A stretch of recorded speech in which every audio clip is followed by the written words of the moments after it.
വീട്ടിൽ നല്ല പഴുത്ത നേന്ത്രപ്പഴം ഉണ്ടെങ്കിൽ നല്ല അടിപൊളി ഒരു ബ്രേക്ക്ഫാസ്റ്റ് ഉണ്ടാക്കാം. നല്ല പഴുത്ത നേന്ത്രപ്പഴം ആവിയിൽ വെച്ചിട്ട് ഇതുപോലെ പുഴുങ്ങിയെടുത്തിട്ടുണ്ട്. ഇതിൻ്റെ തൊലി പൊളിച്ച് കളഞ്ഞിട്ട് അതിൻ്റെ ഉള്ളിലത്തെ നാരൊന്ന് നമുക്ക് മാറ്റണം. മിക്സിയിൽ അടിച്ചെടുക്കാനാണ്. അപ്പോൾ നല്ല സ്മൂത്തായി കിട്ടാൻ വേണ്ടിയിട്ടാണ് അകത്തുള്ള ഈ നാര് നമ്മൾ കളയുന്നത്.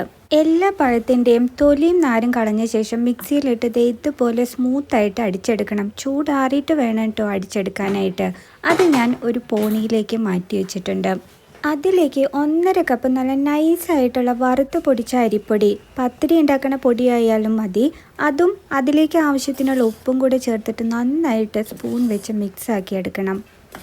അതിലേക്ക് 1 ടീസ്പൂൺ നെയ്യും കൂടെ ഇട്ടിട്ട് നന്നായിട്ട് മിക്സ് ആക്കി എടുക്കണം. പൊടിക്കൊക്കെ നല്ല മയം കിട്ടാൻ വേണ്ടിയിട്ടാണ് നമ്മൾ നെയ്യ് ചേർക്കുന്നത്. നെയ്യൊക്കെ നന്നായിട്ട് പിടിച്ചു വന്ന ശേഷം അതിലേക്ക് നല്ല തിളച്ച ചൂടുവെള്ളം ഒഴിച്ചിട്ട് സ്പൂൺ വെച്ച് മിക്സ് ആക്കി എടുക്കണം. കുറച്ചൊന്ന് ചൂട് തണുക്കുമ്പോൾ നമുക്കത് കൈകൊണ്ടൊന്ന് കുഴച്ചെടുക്കാം.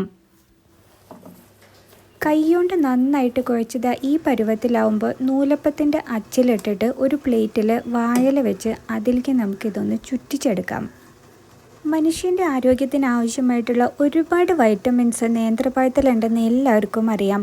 അപ്പോൾ നേന്ത്രപ്പഴം കഴിക്കാൻ ഇഷ്ടമില്ലാത്തവർക്ക് ഇതുപോലൊന്ന് ചെയ്ത് കൊടുത്തു നോക്കൂ.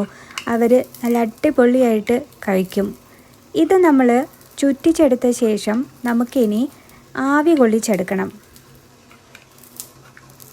തേങ്ങ ഇഷ്ടമുള്ളവർക്ക് ഇതിൻ്റെ മുകളിലോ അല്ലെങ്കിൽ അടിയിലോ നമുക്ക് തേങ്ങ വിതറി കൊടുക്കാവുന്നതാണ്.